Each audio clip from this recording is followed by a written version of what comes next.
Olá, meus irmãos, paz do Senhor sobre a vida de cada um, sobre a família, sobre a igreja, sobre cada um que está assistindo. Chegamos finalmente no último capítulo de Gênesis, essa história que começou com um Deus criando todas as coisas a partir do nada, criando um casal que daria origem à humanidade, vendo em Gênesis 1 e 2 o seu primeiro ato, que é a criação. Depois, em Gênesis 3, o segundo ato dessa grande história da redenção, que foi a queda, dando ali já uma promessa em que o descendente da mulher esmagaria a cabeça da serpente. Você vê Gênesis 4, a primeira tentativa de Satanás em destruir o descendente da mulher, com Abel sendo morto por Caim. Você vê Gênesis 6, o começo da história da Arca de Noé, de um renovo de todas as coisas. Você vê em Gênesis 12 o começo de uma grande história, de uma família, a família de Abraão, em que dali viria uma descendência toda, uma nação toda, que abençoaria todas as nações da terra. Abraão fala dessa bênção, recebe essa bênção.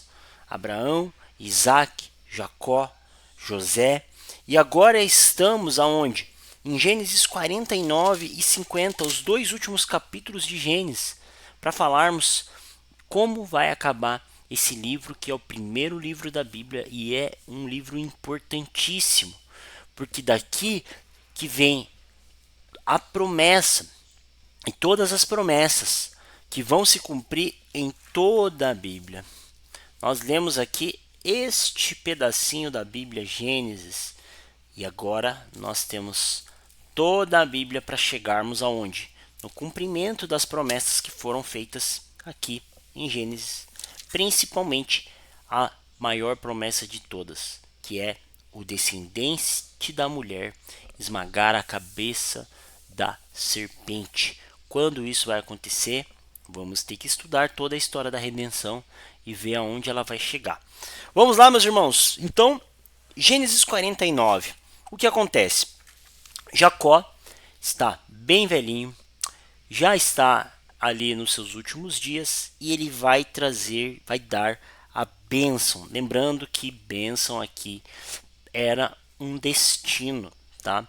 Quando você falava das bênçãos do primogênito, a bênção do segundo filho, a bênção dos filhos, a bênção que o pai daria para os filhos na cultura hebreia, era um destino, tá? E a primeira bênção de Jacó, ele chama os seus filhos, ele já está velho, e chama os seus filhos e começa, obviamente, com o primogênito. Ele chama Ruben e ele dá a primeira bênção. Mas você vê que não são só bênçãos, mas são também maldições. São palavras que vêm com uma espécie de juízo na vida dos filhos de Jacó. E a primeira é para Ruben. Olha o que ele diz para Ruben: Ruben, você é meu primogênito, minha força, as primícias do meu vigor, o mais excelente em dignidade, o mais excelente em poder. Ou seja, Ruben, você é o primeiro, o meu primeiro filho. Então você tem um lugar de destaque. Porém, ele diz: impetuoso como a água, você não será mais o excelente, porque subiu ao leito do seu pai e o profanou. Como assim subiu ao leito do seu pai e profanou? Gênesis 34, 25, nós já falamos sobre isso. Ruben, ele toma Bila, uma das concubinas de Jacó, e tem relações com ela. E quando você vai ler lá em Gênesis 34, 25, apenas diz que isso aconteceu. Parece que não tem consequência, parece que é um pecado sem consequência. Mas a consequência vem aqui, no final da vida de Jacó. Ele diz que ele não seria mais o excelente porque ele profanou a cama de seu pai. Então a primeira bênção barra maldição é para Ruben. Você já vê uma coisa ruim aqui. O segundo são para dois irmãos juntos, Simeão e Levi. Versículo 5 do capítulo 29, do capítulo 49, diz o seguinte: as suas espadas são instrumentos de violência. Por quê? Está falando desses dois. Vocês lembram quando Diná foi abusada, foi tomada por Siquém, e aí os irmãos Levi e Simeão decidiram vingar o seu pai, sendo que era algo que seu pai não tinha pedido, mas eles decidiram fazer vingança com as próprias mãos, parece que não teve consequência, mas tem consequência sim. A consequência é o que ele diz agora. Suas espadas são instrumentos de violência, que a minha alma não entre em conselho deles, e que a minha glória não participe do seu agrupamento, porque no seu furor mataram homens, maldito seja o seu furor, pois era forte, aí maldita seja a sua ira.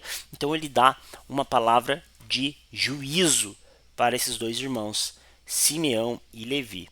Então Ruben profanou a cama do seu pai, por isso recebe uma maldição. Simeão e Levi fizeram vinganças com as próprias mãos quando não era para ser feito, também recebe uma palavra de juízo. E agora Judá. Vocês lembram, né? Eu estou fazendo constante isso, falando de Jesus, falando lá na frente, mesmo que a gente não chegou nele, porque a Bíblia toda é sobre Jesus.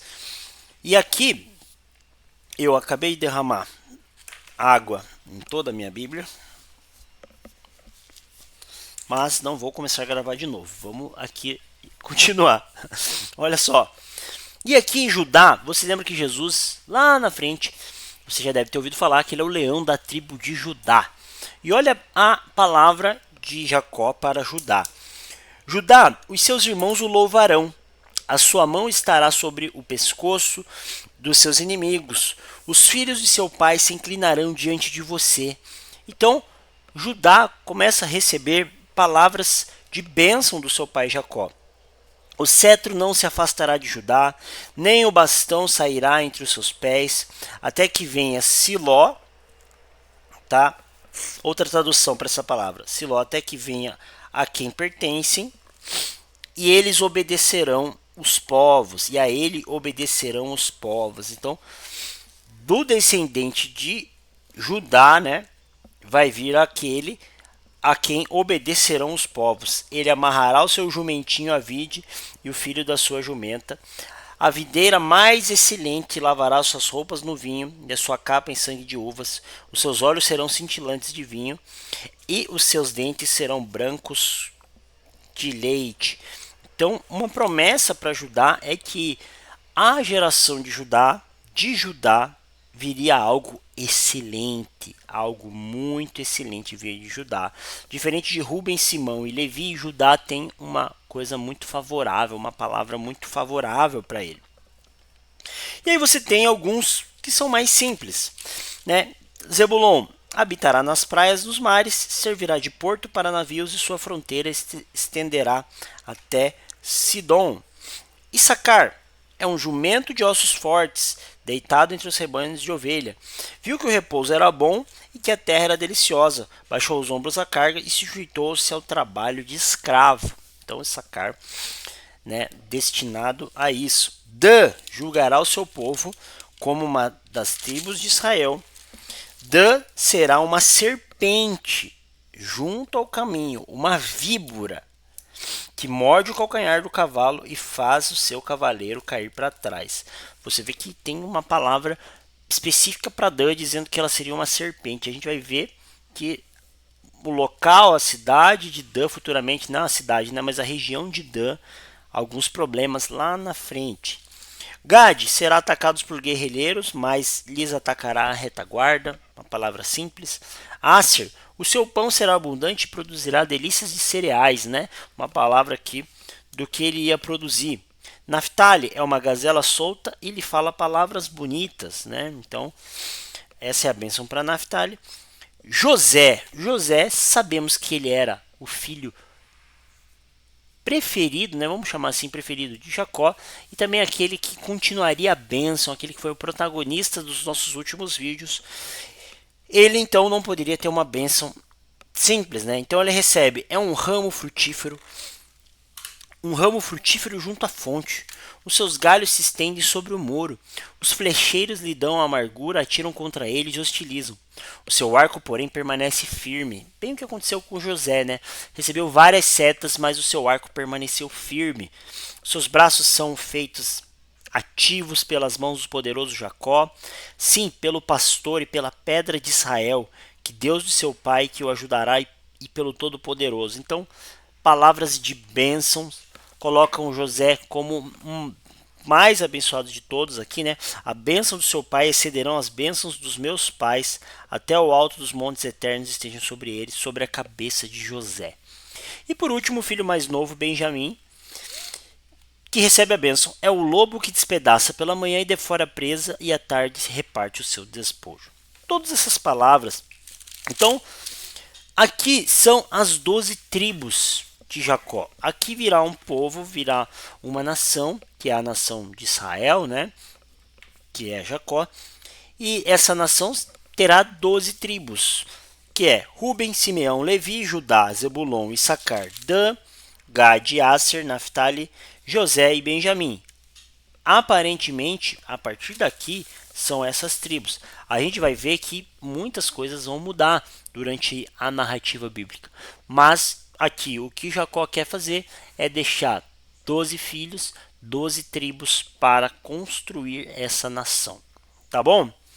E acontece o que? A morte de Jacó. Ainda no versículo 49. E Jacó diz uma coisa muito importante. Lembre-se, irmãos, talvez eu estou sendo até meio repetitivo nisso, mas é para você não esquecer. Lembre-se que Jacó não está em casa. Ele está numa terra, uma terra abençoada, está enriquecendo, está sendo protegido, mas não é a sua terra. E olha que interessante o que ele diz antes de morrer. Vou ser reunido ao meu povo, sepultem junto aos meus pais, na caverna que está no campo de Efron, o Eteu, na caverna que está no campo de Macpela, na frente de Manré, na terra de Canaã, a qual Abraão comprou. Então, ele tinha noção de que não era aquele o seu lugar e queria ser sepultado nas terras da promessa, que é em Canaã. Então ele fala, olha, logo eu vou morrer e me levem para ser sepultado em Canaã. Quando Jacó acabou de dar essas ordens, os seus filhos, recolheu os pés na cama, expirou e foi reunido o seu povo. Olha que interessante, a última palavra de Jacó foi, eu quero que os meus ossos sejam enterrados em Canaã, assim como lá está os ossos de Abraão, de Isaac, de Jacó, agora era aonde ele ia. Jacó queria estar com os seus descendentes, tá bom? Então José se lança, né? Ele fica muito triste porque ele perde o seu pai. Graças ao bom Deus, ele conseguiu ver o seu pai, ele conseguiu ter comunhão com seu pai, ele conseguiu abençoar o seu pai financeiramente, cuidar dele na velhice, cuidar dos seus irmãos. Mas ele se entristece porque ele fica pouco tempo com seu pai e ele chora muito. Ele chega para Faraó, fala: Faraó, o meu pai fez um último pedido, eu preciso levar ele para a terra de Canaã. Faraó libera e ele sai com um cortejo enorme, com guardas, com toda a estrutura dos egípcios para poder chegar lá em Canaã e cumprir aquilo que Jacó pediu, que era ser enterrado com os seus antepassados. Então, o que acontece? Os filhos de Jacó fizeram com ele o que ele havia ordenado. Levaram para a terra de Canaã e o sepultaram. Depois disso, José volta para o Egito. Ele e os seus irmãos e todos que haviam acompanhado a sepultar seu pai. Eles não ficam na terra de Canaã. Mesmo a terra de Canaã sendo a terra prometida, eles saem da terra de Canaã e voltam para o Egito. Quando eles voltam para o Egito, os irmãos de José ficam com medo, porque eles acham que estão vivos, enquanto Jacó estava vivo. Porque José não queria se vingar deles por conta do seu pai, para não ofender o seu pai. E eles mentem aqui em certo momento dizendo: olha, José, o seu pai antes de morrer ordenou o seguinte, olha só, o seu pai, não o nosso pai. Ou seja, aquele que você ama, ou seja, falando isso, eles querem convencer ele a acatar isso, falando assim, olha, o teu pai falou isso, o teu pai disse isso. O seu pai, antes de morrer, ordenou o seguinte, isto que vocês dirão a José, perdoe, por favor, a transgressão dos seus irmãos e o pecado que cometeram, porque eles fizeram mal. Agora pedimos que perdoe a transgressão dos servos de Deus do seu pai. Então coloca eles como servos de Deus do pai. Então está querendo colocar um peso, né, para que José não rejeite esse pedido. Mas mal eles sabiam, e José ele até chora ao ouvir as palavras, porque ele já está triste porque ele perdeu o pai, e ele não tem mágoa, ele não tem ressentimento. E ele fala assim: não, eu vou cuidar de vocês, vamos voltar para o Egito, não tem mágoa nenhuma, não tem problema nenhum, voltem que vocês estarão comigo. Não tenham medo, será que eu estou no lugar de Deus? Vocês, na verdade, planejaram o mal contra mim, porém Deus tornou em bem. Você vê no livro de Gênesis muito isso acontecer. Escolhas erradas, a maldade, o pecado entrando na terra, mas Deus transforma tudo isso em algo bom. Deus transforma em bem. E assim José os consolou e lhes falou ao coração. No final de Gênesis, a última coisa que acontece é a morte de José. José ele mora no Egito, na casa do seu pai. Ele vive por anos. José, olha que interessante, né? Bom, não vamos perder esse detalhe. José ficou morando no Egito, ele e a casa do seu pai, né? Não na casa do seu pai, ele e a casa do seu pai. Todos os seus irmãos ficaram morando no Egito. José viu seus filhos, os filhos de Efraim, tá? Até a terceira geração. Também os filhos de Maquir, filho de Manassés, a qual José tomou sobre seus joelhos. E José disse aos seus irmãos: eu vou morrer em breve. Algum irmão de José ainda estava vivo e ele disse: ó, eu vou morrer em breve, mas Deus certamente visitará vocês e fará com que saiam dessa terra.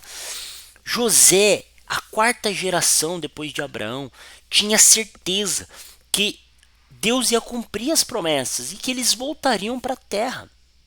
Por mais que eles estivessem confortável no Egito, no fundo, José sabia: esse não é o meu lugar. E ele diz o seguinte: certamente Deus, nosso Deus, Deus de Abraão, Isaac, Jacó, agora de José e seus irmãos, visitará vocês e fará com que saiam dessa terra, a ir à terra que jurou a Abraão, Isaac e Jacó. Então José pediu aos filhos de Israel que fizessem um juramento: Deus certamente vai visitar vocês. Quando isso acontecer, levem meus ossos daqui. Como que acaba Gênesis? José morreu na idade de 110 anos e eles embalsamaram seu corpo e puseram num caixão no Egito. Acaba dizendo assim: olha, José ficou num caixão no Egito, mas antes de morrer ele disse assim: ó, um dia o nosso Deus, o Deus que cumpre as suas promessas, vai aparecer para o nosso povo. E depois de aparecer para o nosso povo, vai falar para o nosso povo voltar para Canaã, porque a promessa de Gênesis 12 ainda não se cumpriu, ainda não estamos na nossa terra, ainda não estamos abençoando todas as outras nações, precisamos voltar e cumprir as promessas. Eu vou morrer, mas eu quero que vocês, olha a certeza que José tinha, quando voltarmos para a nossa terra, isso vai acontecer. O nosso Deus é um Deus de promessas, um Deus que cumpre as suas promessas. Quando voltarmos, levem os meus ossos para lá, porque lá é o meu lugar. E acaba Gênesis com a morte de José. Tá bom, meus irmãos? Finalizamos aqui o último capítulo do primeiro livro da Bíblia, Gênesis, e começaremos agora o segundo livro, Êxodo. Tá bom? Não deixe de acompanhar nos vídeos. Vamos ver como será que eles vão parar em Canaã. Será que a promessa que Deus fez a Abraão vai se cumprir logo em Êxodo, no segundo livro da Bíblia? Vamos analisar junto essa eletrizante história da redenção. Tá bom, meus irmãos? Deus abençoe, tamo junto e até o próximo vídeo.